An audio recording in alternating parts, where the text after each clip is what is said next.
അറഫ ദിനം മുഅ്മിനീങ്ങൾ ലോകത്തിൻ്റെ നാനാഭാഗത്തു നിന്നും ലക്ഷക്കണക്കിന് ആളുകളാണ് അറഫയിൽ സംഗമിക്കുന്നത്. 30 ലക്ഷം അതിലധികമോ പേരാണ് ഈ വർഷം അറഫയിൽ സംഗമിക്കുന്നത്. അത് നബി സല്ലല്ലാഹു അലൈഹി വസല്ലം തങ്ങളുടെ മുമ്പ് തന്നെ ഹജ്ജ് കർമ്മങ്ങളുണ്ട്.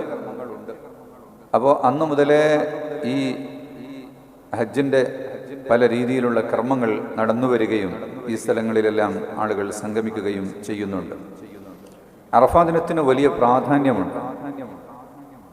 ആയിഷ ബീവി റളിയല്ലാഹു അൻഹായിൽ നിന്ന് നിവേദനം ചെയ്ത ഹദീസിൽ കാണാം, മിൻ യൗമിൻ അക്സറു മിൻ അൻ യഅ്തിഖല്ലാഹു ഫീഹി അബീദൻ മിനന്നാർ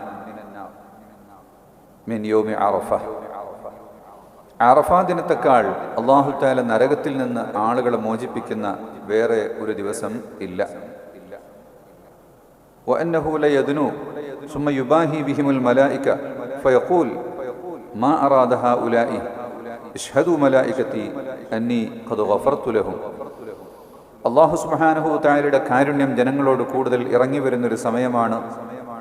മലായികത്തിനോട് അല്ലാഹു തആല ചോദിക്കും, എന്തിനാണ് ഇക്കൂട്ടർ ഒരുമിച്ച് കൂടിയിരിക്കുന്നത്? അവർക്ക് ഞാൻ പുറത്തു കൊടുത്തിരിക്കുന്നു എന്ന് പറയും. അറഫ നോമ്പ് ഹാജിമാരല്ലാത്തവർക്ക് അറഫയുടെ ദിവസം നോമ്പ് നോൽക്കൽ സുന്നത്താണ്. അത് ദുൽഹിജ്ജ 9-നാണ്. അപ്പം മക്കയിൽ അറഫ ദിനം നാളെയാണ്, നമുക്ക് മറ്റന്നാളാണ്. അപ്പം നാളെയാണോ നോമ്പ് നോൽക്കേണ്ടത് മറ്റന്നാളാണോ എന്നിങ്ങനെ എല്ലാവരും സംശയങ്ങൾ ചോദിക്കും. നാളെ നോമ്പ് നോൽക്കാം. 1 മുതലേ സുന്നത്തുണ്ട്, 8-ന് പ്രത്യേകവും സുന്നത്തുണ്ട്. നമുക്ക് എപ്പോഴാണോ 9 ആകുന്നത് അന്നാണ് നാം നോമ്പ് നോൽക്കേണ്ടത്. നമ്മളിപ്പോൾ ജുമാ നിസ്കരിച്ചു. മക്കയിലുള്ളവർക്ക് ജുമയുടെ സമയമായിട്ടില്ല, അവർക്ക് സമയമാകുന്നേ ഉള്ളൂ. അവിടുത്തെ സമയം നോക്കിയല്ല നമ്മൾ നിസ്കരിക്കുന്നത്, അവിടുത്തെ ദിവസം നോക്കിയല്ല നമ്മൾ നോമ്പ് നോൽക്കുന്നത്. അത് ഓരോ നാട്ടിലും സൂര്യൻ കറങ്ങിയെത്തുന്നതനുസരിച്ചും ചന്ദ്രൻ വെളിപ്പെടുന്നതനുസരിച്ചും ഉള്ള സമയം അനുസരിച്ചുകൊണ്ടാണ് ചെയ്യേണ്ടത്. അന്ന റസൂലുള്ളാഹി സ്വല്ലല്ലാഹു അലൈഹി വസല്ലം സുഇല അൻ സൗമി യൗമി അറഫ. അറഫാ ദിനത്തിൽ നോമ്പ് നോക്കുന്നതിനെ പറ്റി ചോദിച്ചപ്പോൾ നബി തങ്ങൾ പറഞ്ഞു, യുകഫിറു സനത്തൽ മാദിയ വൽ ബാഖിയ. കഴിഞ്ഞ ഒരു വർഷത്തെയും വരാനിരിക്കുന്ന ഒരു വർഷത്തെയും ദോഷങ്ങൾ അതുകൊണ്ട് പൊറുക്കുന്നതാണ് എന്ന്. ദുആക്ക് കൂടുതൽ ഉത്തരം കിട്ടുന്ന ഒരു ദിവസമാണ്. ഖൈറു ദുആഇ ദുആഉ യൗമി അറഫ. അറഫ के दिन की दुआ सबसे बेहतरीन दुआ है. അറഫയുടെ ദിവസത്തെ ദുആ ഏറ്റവും നല്ല ദുആയാണെന്ന് നബി സല്ലല്ലാഹു അലൈഹി വസല്ലം തങ്ങൾ പറഞ്ഞിട്ടുണ്ട്. വിശുദ്ധ ഖുർആനിൽ വശാഹിദിൻ വമശ്ഹൂദ് എന്ന് പറഞ്ഞിട്ടുള്ളത് അറഫയെക്കുറിച്ചാണെന്ന് മുഫസ്സിറുകൾ രേഖപ്പെടുത്തിയിട്ടുണ്ട്.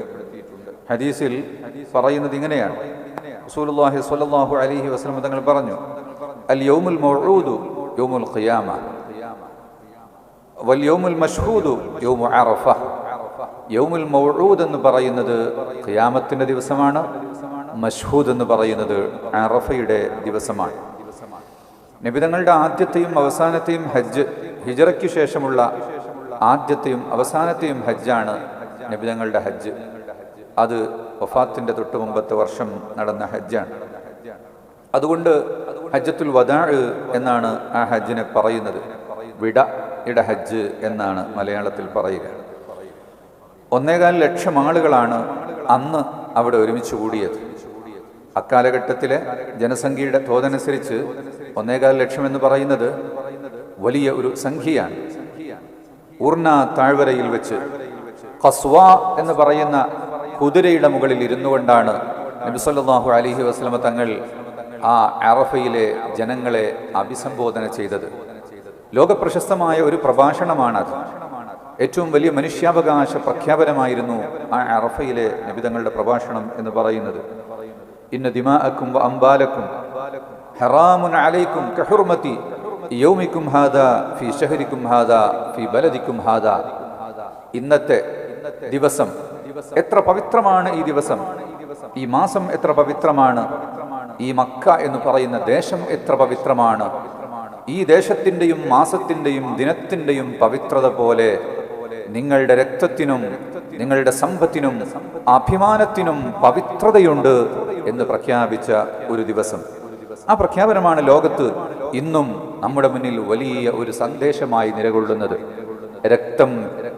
രക്തത്തിന് വിലയില്ലാത്തൊരു കാലം, മനുഷ്യന്റെ ജീവന് വിലയില്ലാത്തൊരു കാലം, ബോംബുകൾ വർഷിച്ചുകൊണ്ട് കുഞ്ഞുങ്ങളെയും ഉമ്മമാരെയും വൃദ്ധന്മാരെയും നിഷ്ഠൂരം വധിക്കുന്നത് മാസങ്ങളായി തുടരുന്ന, കൊല്ലങ്ങളായി തുടരുന്നൊരു കാലം, അത് നോക്കി നിൽക്കാൻ കഴിവുറ്റവർക്ക് കഴിയുന്ന ഒരു കാലം എന്ന് പറയുന്നത് അറഫാ ദിനത്തിന്റെ മഹത്തായ സന്ദേശത്തെ നമ്മുടെ മുന്നിൽ, ആ സന്ദേശം കണ്ട് നാം നാണിച്ച് തലകുനിക്കേണ്ട ഒരു സമയം.